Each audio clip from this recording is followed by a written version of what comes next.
Isang sabwatan para dukutin at atakihin hindi lang isa, kundi dalawang prinsesang maharlika ang labunyag at ang umano'y suspect ay haharap sa korte ngayong araw. Ayon sa mga taga-usig, natagpuan sa suspect ang mga misteryosong tala, kabilang ang mga pangalan ng prinsesa at ang salitang bloodbath, pati na rin ang dalawang palakol na may nakaukit na Nazi propaganda. Ito ang scandal na hatid ng Law and Crime. Ako si Sierra Gillespie.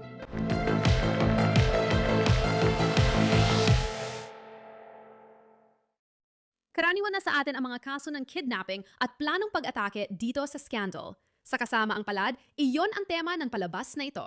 Pero hindi madalas na kailangan ko ring talakayin ang Nazi propaganda kasabay ng isang planong pagpatay. Pero iyan ang pag-uusapan natin sa episode na yon. Ang mga detalye ay kakaiba at nakakatakot. Muling pinapatunayan na mas kakaiba ang katotohanan kaysa katang-isip.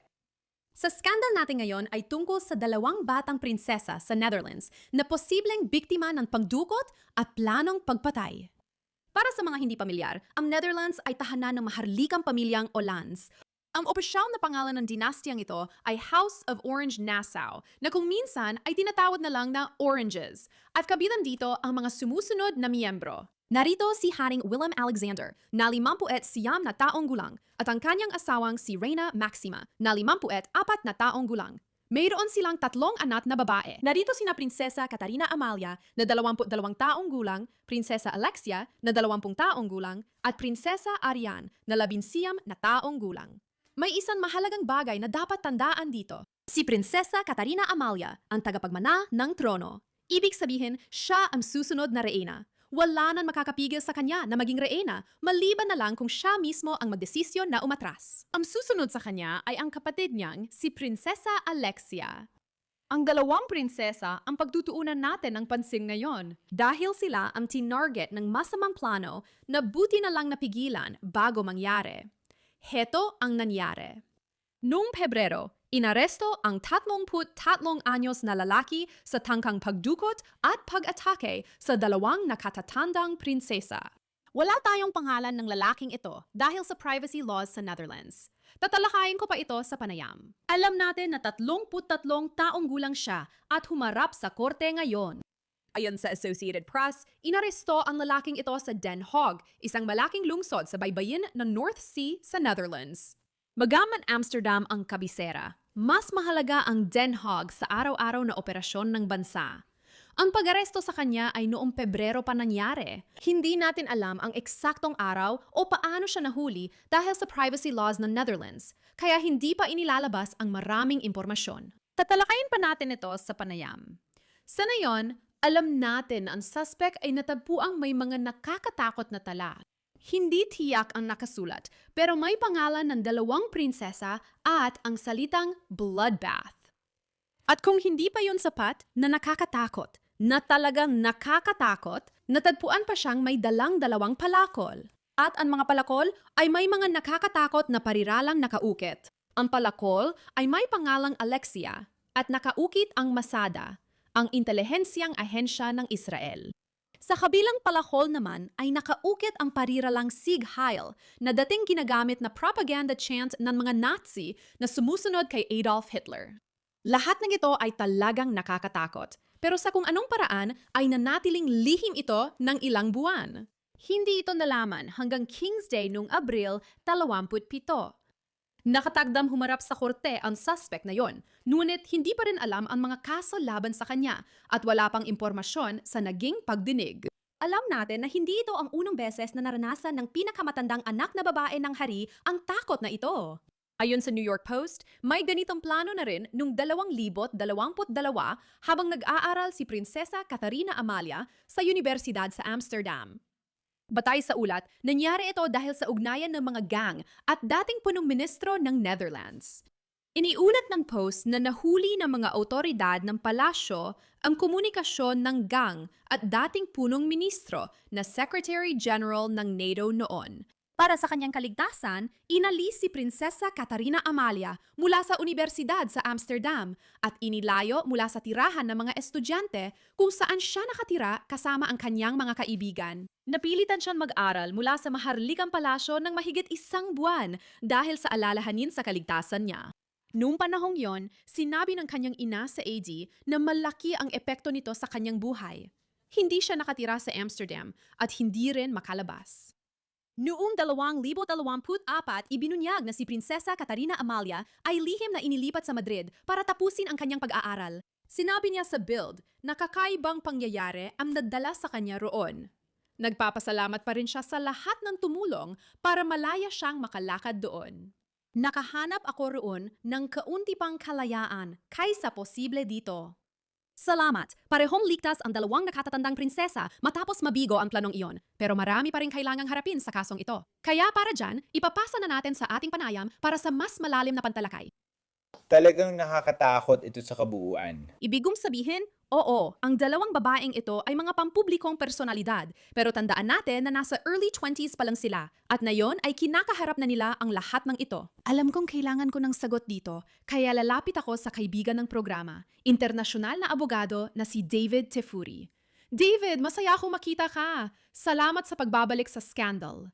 Ito ang una kong tanong.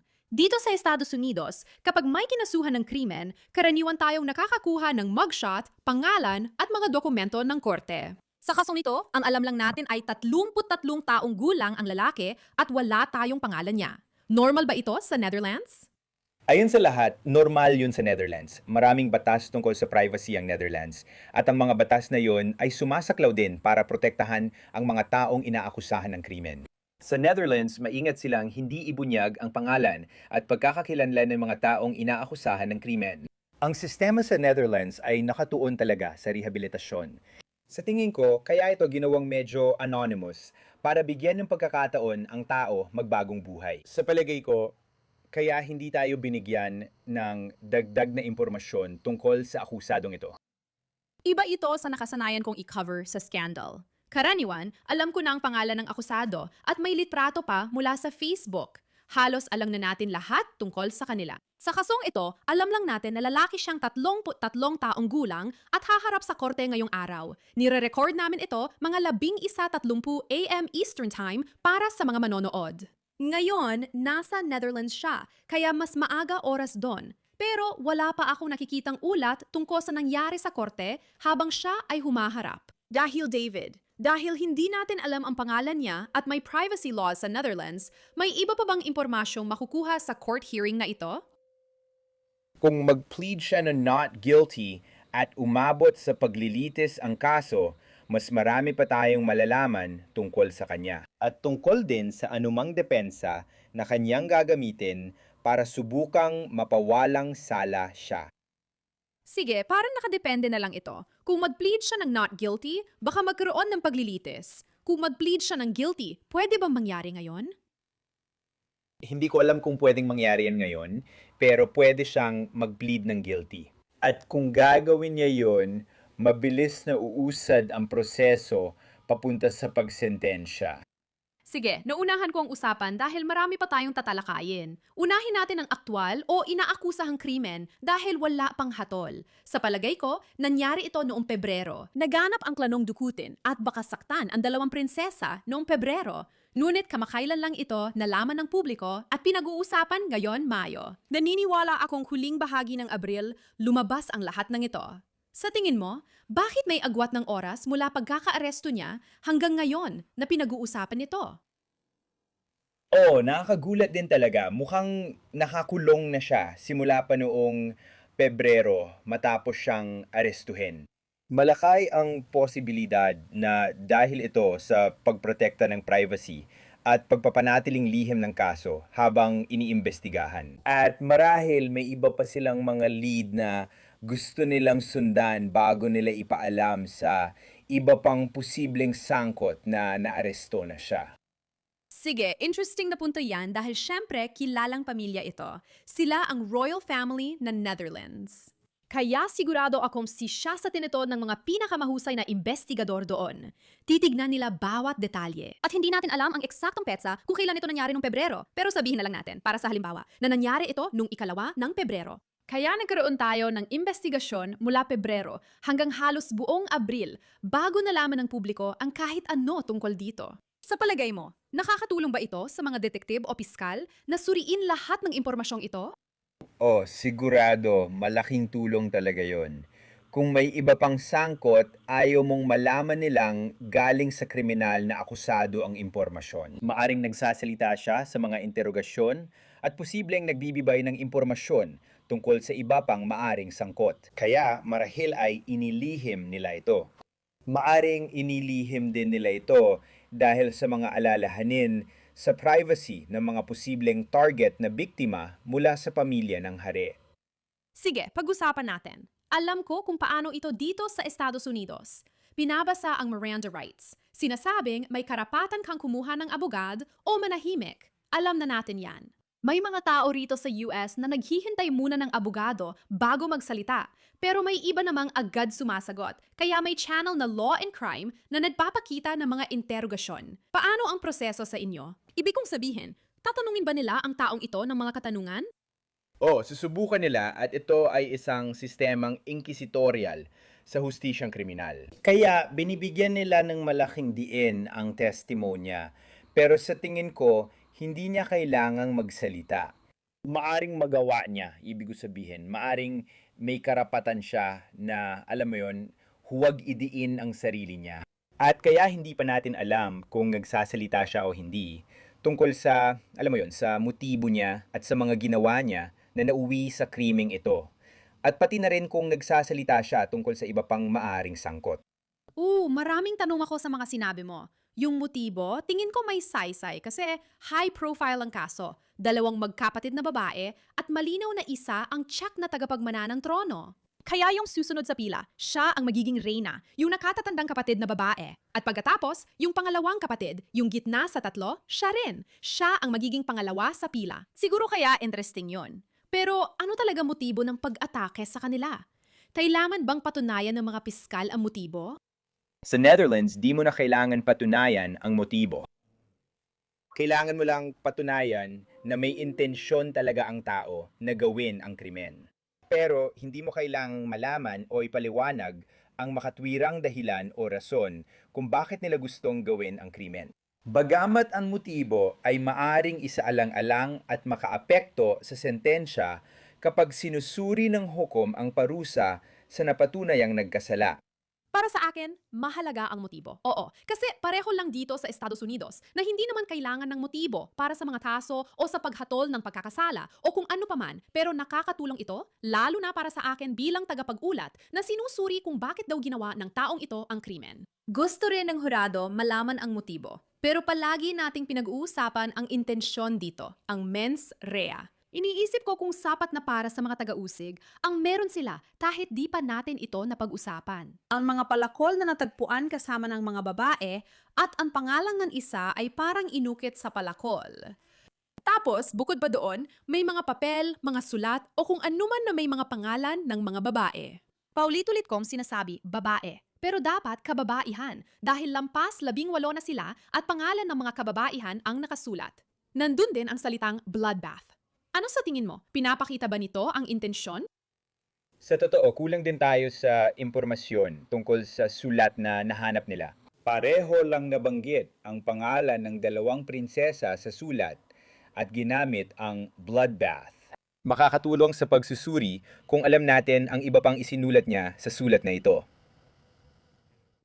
At alam din natin na ang isa sa mga prinsesa, ang pangalan ng prinsesang tagapagmana, ay inukit ng akusado sa isa sa mga palakol, pati na rin ang isang uri ng pro-Nazi na teksto sa isa sa mga palakol. Kaya't nagpapahiwatig ito ng isang bagay tungkol sa motibo. Marahil ito ay isang hate crime o ito ay isang taong neo-Nazi na gumagawa ng karahasang politikal ng dulong kanan. Sige, ang pagkakasangkot ng Nazi sa lahat ng ito ay hindi ko talaga inaasahan dahil madalas sa palabas na ito, pinag-uusapan natin ang tungkol sa kidnapping. Pinag-uusapan natin ang tangkang pagpatay. Pinag-uusapan natin ang iba't ibang bagay.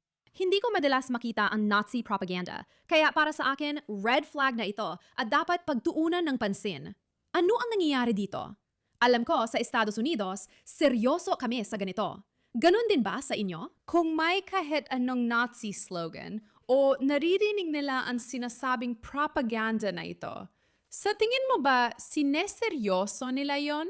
Sa tingin ko, naniniwala akong may batas din sila kontra hate crimes sa Netherlands. Kaya maaring maging ebidensya na posibleng hate crime ito. At maaring kasuhan ang akusado ng hate crime. At maaring nagpapahiwatig din ito na hindi siya nag-iisa o kahit papaano ay may mga kasamahan o kaalyado siya na bahagi ng isang grupo na sumusunod sa ideolohiyang neo-Nazi. Kaya maaring iyon ang sinusubukan nilang imbestigahan. May mas malaking grupo ba na posibleng sangkot din sa karahasan? Napapaisip talaga ako. Kasi kapag nababanggit ang mga neo-Nazi sa Estados Unidos, kadalasan ay mga taong nahuhulog sa tinatawag na rabbit hole. Kung saan nasa YouTube sila at parang, naku, nagsisimula silang makakita ng mga ganitong video tapos nakikipa na rin nila ito sa Facebook at TikTok at kung saan-saan pa. Kaya minsan, ang history ng paghahanap ng isang tao sa internet ay talagang nagbibigay sa atin ng ideya kung ano ang nasa isip nila o kung ano ang iniisip nila, pati na rin ang kanilang mga pananaw sa politika dito. Siyempre, kung ang taong ito ay isang neo-Nazi o talagang matindi ang paniniwala niya sa ganung panig, siguro sabihin na lang natin. Kaya ba gusto ng mga investigador na tingnan ang cellphone ng lalaking ito, ang kanyang internet history, ang kanyang mga journal, kung meron man siyang ganon, para magkaroon ng ideya kung ano ang nasa isip niya? Siguradong sigurado ako. Malamang sinusuri ng mga pulis at investigador lahat yon. Sinusuri nila kung may mas malalang problema. May iba pa bang katulad niya na posibleng gumawa ng karahasan o siya lang mag-isa? Ano ang motibo niya? Anong ginawa niya para planuhin ang krimen? Gaano karami ang paghahanda niya? Dahil mahalaga rin yon para mapatunayan na may intensyon talaga siya. At may nabanggit kang isang napakahalagang bagay dito. Sabi mo, sige, may mga tala tayo. Nandoon ang mga pangalan ng mga prinsesa at nandoon ang salitang bloodbath. Pero iyon lang ang alam natin. Ibig kong sabihin, tama ka. Sinuri ko rin ang kwentong ito. Nakita ko sa iba't ibang sources. Iyon lang talaga ang alam natin. At parang iyan ang tema natin sa kasong ito, na talagang tikum ang bibig ng Netherlands. Hindi pa nga natin alam ang pangalan ng suspect. Pero siguro ang tanong dito ay, paano ba siya natuklasan? Hindi rin natin alam yon. Hindi natin alam ang petsa ng kanyang pagkakaaresto. Hindi natin alam kung may nag-report sa kanya. Tulad ng sinabi mo, posibleng may kasabwat o ibang sangkot. Paano siya nahuli o nadiskubre? May epekto ba ito? Halimbawa, kung siya mismo ang nagsabi, "Uy, may mental health breakdown ako, sobrang kaba ko." Tapos sumuko siya sa pulis. Mahalaga bang tandaan yon kumpara sa sinabi ng kaibigan niyang, "Uy, parang may masamang balak siya. Ire-report ko siya para sa kaligtasan ng 2 prinsesa." Ibig kong sabihin, mahalaga ba lahat yon? Siyempre, kung yun ang unang sitwasyon, parang hindi naman. Pero kung yun nga ang unang sitwasyon at sumuko siya, sa tingin ko makakatulong yon sa kanya. Alam mo na, magiging pabor sa kanya para sa posibleng mas maikling sentensya, maaaring nagpapahiwatig na nagsisisi siya o naintindihan niya na siya ay, alam mo na, nasa ilalim ng matinding stress at hirap sa pag-iisip at iniisip na gumawa ng mga illegal na bagay at pagkatapos ay sumuko siya. Pero mas malamang, alam mo na, hindi talaga niya balak na sumuko at nahuli siya sa isang punto habang ginagawa ang krimeng ito, maaaring sa yugto ng pagpaplano o habang papalapit na siyang isagawa ang krimen. Hindi natin alam kung may nagsumbong sa kanya o kung pinira siya ng pulis, na paghinalaan siya, kinaptapan, at natagpuan ng sulat na ito, pati ang mga sandata. Tama ka. Wala pa rin malinaw na balita tungkol sa nangyari. Pero sang-ayon ako sa'yo. Sa palagay ko, kung mental health crisis yon, headline na sana dito.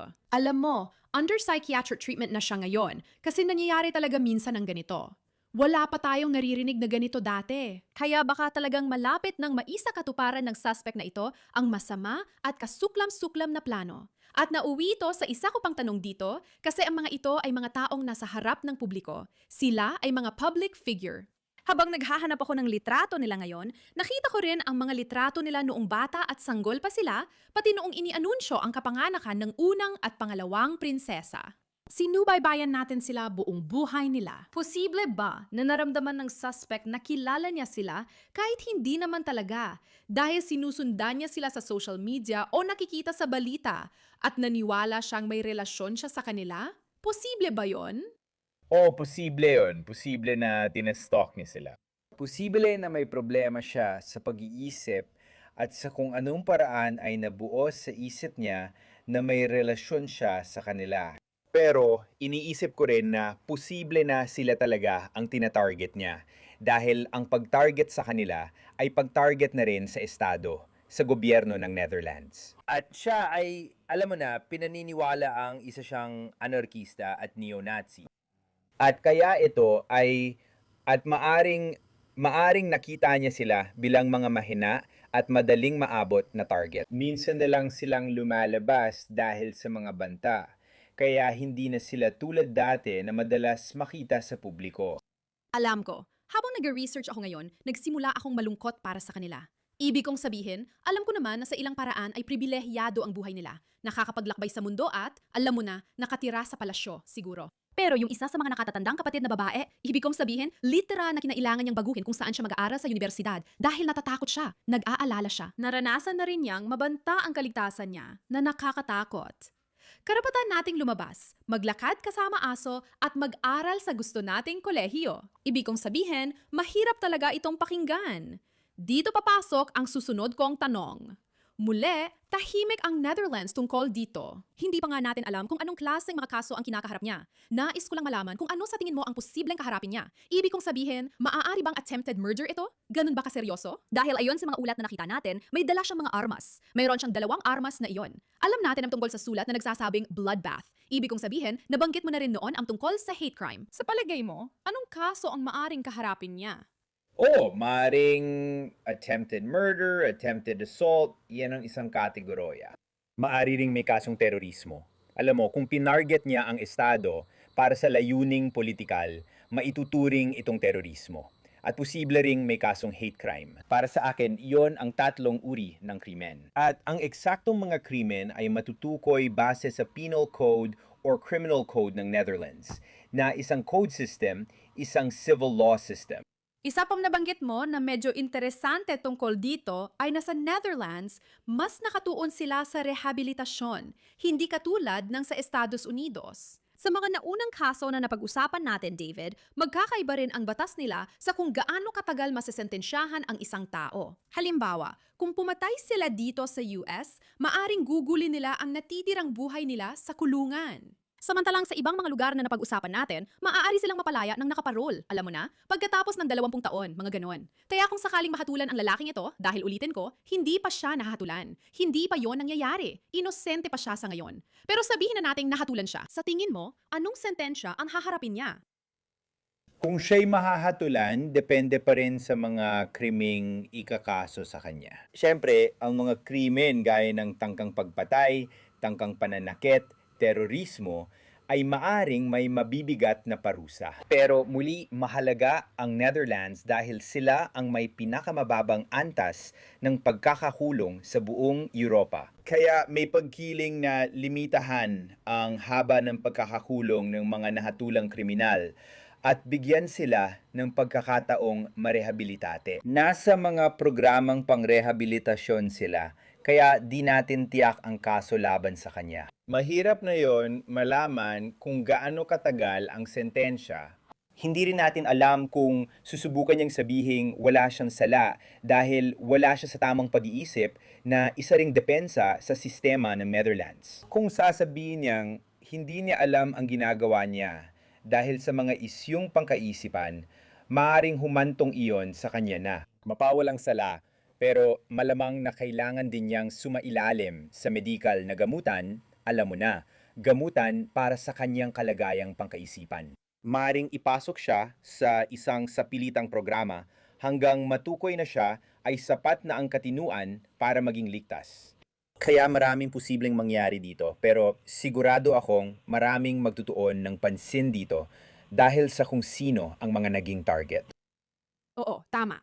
At sana rin, kasi walang sinuman ang dapat makaramdam na sila ay nasa panganib kahit kailan sa kanilang buhay. Alam mo yon? Kahit paalis lang sila ng bahay. Dapat malaya ang mga babaeng ito na gawin yon. Tama ka, maaga pa at di pa natin alam ang mga kaso laban sa kanya. Haharap siya sa korte ngayon, kaya kailangan nating subaybayan ito. Salamat, David Tafuri, sa pagdalo sa scandal at pagpapaliwanag ng mga nalalaman natin sa nayon. Salamat! At diyan nagtatapos ang episode ng Scandal para sa ngayon. Kung nagustuhan mo ang napanood mo at gusto mo pang makakita ng iba o makipag-ugnayan sa akin sa social media, mahanap mo ako sa mga platform tulad ng Instagram sa pangalang si Era Gillespie. Salamat sa panunood ng episode ng Scandal ngayon. Ako si Sierra Gillespie, ang inyong host. Hanggang sa muli.